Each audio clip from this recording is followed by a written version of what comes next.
Recharge your spirit on the Mega Grace Hour. Yes indeed, recharge your spirit kwi-Vuma 103. Asingeneni sizwe ngokuthi namhlanje sikhuluma sithini nomfundisi uSithembiso Zondo. Sawubona mfundisi ekseni. Sibingelele baba.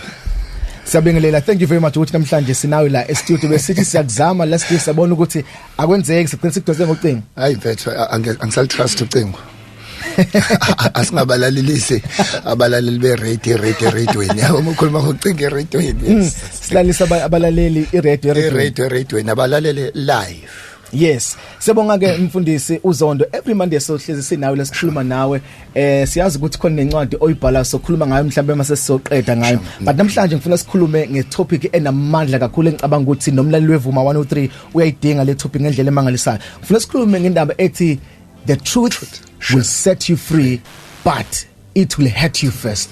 Iqiniso lizokhulula kodwa ngaphambi kokuba likusize loqale likuzwisa ubhlungu, loqale likukhalisa, loqale lihlise inyembezi bese liyakhulula. Ake size ukuthi sithini masikhuluma ngalesi sihloko namhlanje.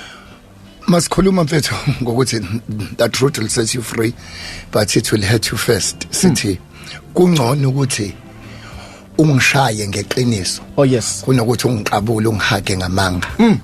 Ngcono ukuthi uhlehle empilweni yami, uhlehliswe iqiniso engiyilona. Kunokuthi ngikudobe ngamanga. Sikhalela imshado, ama relationship nemizi oyisekelo zawo singamanga.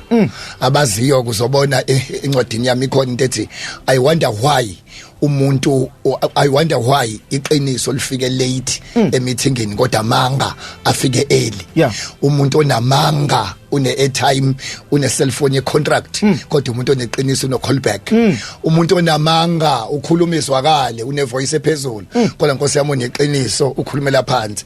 Ngeke kubalekele ukuthi yonke into esi experience ayi emhlabeni ezweni lakithi esibona ukuthi mhlamba kulungi imphumela yokuthula kwabantu abaneqiniso. I don't know why abantu abangalikhuluma iqiniso bakhulume kakhulu futhi balaleleke futhi basupport. Sizothi njalo ungakhohlwa bhuti. Kungcono ukuthi ungihethe ungishaye ngeqiniso kunokuthi ungihage ungikhise ngamanga. Kuma relationships abantu abakhaliswa kakhulu ukuthi ngihleli nesithandwa sami si weak vela akekho umuntu ostrong emhlabeni kodwa ngikhaliswa kakhulu ukuthi yonke leminyaka kanti ubudlala ngami kanti ubungiqambela amanga. Ayikho into ebhlungu nje ukubona ukuthi umuntu ukwenza isilima ukuqambela amanga. Sithi ke the truth shall set you free, but it will hurt you first.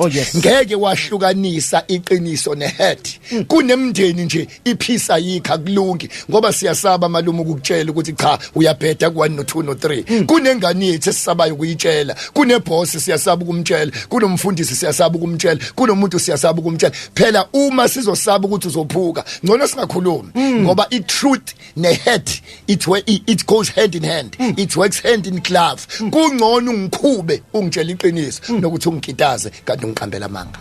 Khona mfethu umunye umuntu athi hayi kungcono khona ngihlale namanga ngoba lokho engingakwazi akungilimazi kunalokho engikwaziyo.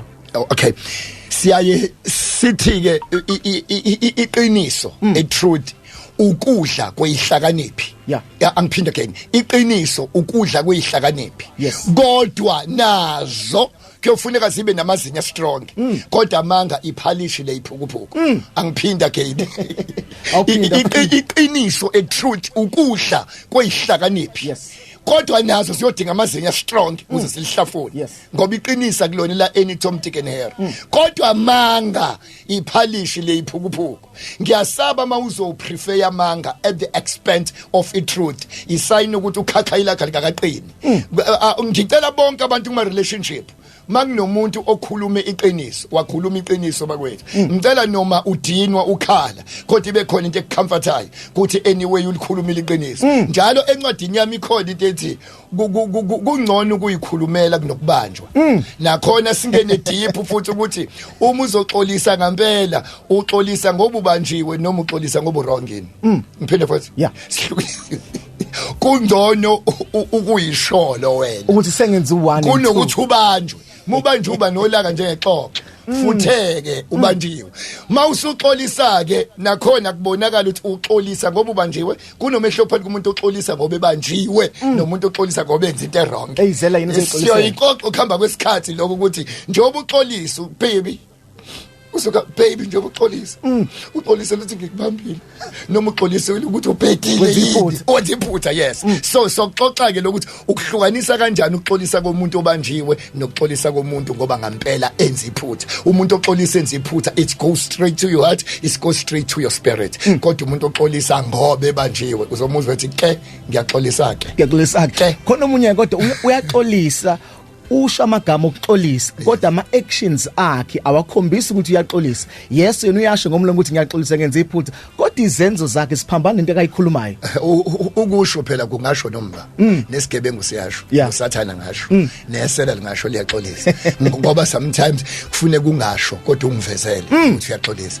uma usungivezela uyangiconvince uma usungivezela uyangimpacta uma usungivezela ushiya fingerprint uma usungivezela ukuthi uyaxolisa ngingena nawe ekubhavu ungekho ngingena nawe embedeni ungekho ngingena nawe endlini encane ungekho uma ngabe usungikhombisa kodwa nje uma ngabe usho uyangimpressa kodwa uma ungivezela uyangimpact you mean it awungimpress kodwa uyangimpact musungivezela Zondo iqiniso ayikho into ebaba njengeqiniso how do I swallow leli qiniso usungitshelile ukuthi mina kahle kahle phumlane nginje ngilamukela kanjani ke mase ngitshela lo leli qiniso leli iqiniso bhuti omdala linjengesilonda it's like a wound yes it uba healed ngokuhamba kwesikhathi mawuzotshela iqiniso umyeni wakho nje bok lalela athi I'm gay izwa lonto senishadile hayibo wena awuzivele ngitheni mina ngikhulumi lapha encwadini ngeqiniso elincane khuluma ngaleli obonayo uthawe Jesu ngizoyixoxa kanjani nasemndenini lento angithi yabona njengoba nje angikhulumi iqiniso ngantshontsha imali ayakhokheka lonto khona iqiniso libonayo ukuthi leli yes njengoba ngithi the truth shall set you free but it will hurt you first ngeke sahlukanisa iqiniso nobuhlungu mawufuna ukuze ubuhlungu uthola iqiniso asikakubalekela ukuthi kunabantu ekufuneka baze bafe bengalithola ngeqiniso ngoba bazi ingane mabengalizwe iqiniso bawushaya phansi njoba ngithe nje iqiniso lidinga abantu abahlakaniphile asebe nokhakhayo lu strong kodwa ke iqiniso libonile neqiniso lizwile uze wazi lizokukhalisa njengoba uthi ungahilishaya kanjani lihilishwa isikhathi isilondo sithola manje awukho umuntu ongakupholisa manje kodwa isikhathi time heals. This is just nje introduction we are just starting there is more coming khona kunamandla okuseza noNzondo every Monday sebesikhuluma ngaye siyazi ukuthi ubhizinisi nencwadi ebhalwa njengamanje tell us briefly ngencwadi ngoba yona sohlezi sikhuluma ngayo nje every Monday sibheka nama topics akhona ithini incwadi ekhona nanokuthi iziphi izinto ezikhona lencwadi le so nje mhlawumbe kwimizuzu emibili bhuti isihloko sencwadi sithi the truth shall set you free yes but it will hurt you first isihloko sencwadi lezo iquestion yokuqala why ngiyibhalile lencwadi ayo aware bophumlana ukuthi abantu abaseBhayibhelini ngabo Joseph Abraham Hezekiah Hoba the list is endless John Petro kunento ebashokhile mabesezulwini la bekhona they shocked bashokho ukuthi babengazi ukuthi lezi zinto ezenzeka kuzona kubhalwa iBhayibheli phinde futhi uMoshadrach bejikela esithandweni somlilo akekho wathi 5 4 3 kahle misheka ngene Abednego oqala angeke ngoba siyabhala incwadi babenga abalala namakhosikazi abantu babengazi ukuthi kuyabhalwa babengebalali nawo abaphika uJesu babengazi kuyabhalwa iBhayibheli nami ngifuna ukuyishiya emhlabeni kuma experiences engwazwele la sobe sikhombisa khona umuntu ukuthi a problem is not a problem but how you see a problem is a problem ayiki problem ingena expiry date don't take a permanent decision under a temporal circumstance noma abantu bangakuneka kanjani ayiki washing ngengomi futhi awukho umuso ongenantuthu uyakhona ayiki indoda engena ubathi ithi nga powerful kanjani but ungaboni indoda yakhe ilekha somewhere ayikho indoda e100% ufuna 100% ayamba kumajuice ba oros lapha so thola 100% wena jabula isithando sakho masikuthanda sithembekile kuwena umuntu but nje mfethu babengaze eBhayibhelini kubhalwa iBhayibheli ungathini kanti ngeimpilo zethu in 500 years to come kuthiwa bakaDlamini chapter 1 wathi sexoshiwe emsebenzini akayithukanga inhlamba wathi eseshiwe isithandwa sakhe umama umkhize omnyama umdletshe wathi eseshiwe isithandwa sakhe sabukisa ngaye kodwa waye enkosini noma kunjani ngoba ukukholwa akukona ukuvuka kweculo kumuntu ukukholwa ukuphela komthandazo nokuphela kweculo uthi noma kunjalo forward ever and backward never